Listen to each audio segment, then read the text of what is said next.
হবে না।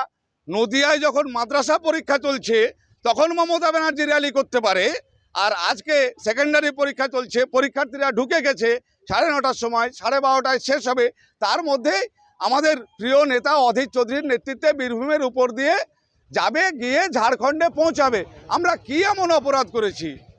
এ তো মহা ভারী মুশকিল।